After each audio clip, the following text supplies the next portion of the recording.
ನೇಗಿಲ ಯೋಗಿಯ ಬೆಳೆಯಲ್ಲ, ಅವಳ ಮುಡಿಗೆ ಕುಸುಮಗಳು.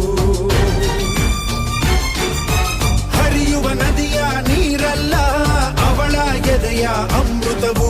ತುಮುಕುವ ಜೋಗದ ಸಿರಿಯಲ್ಲಿ ತುಂಬಿದ ನಗೆಯ ನರ್ತನವು.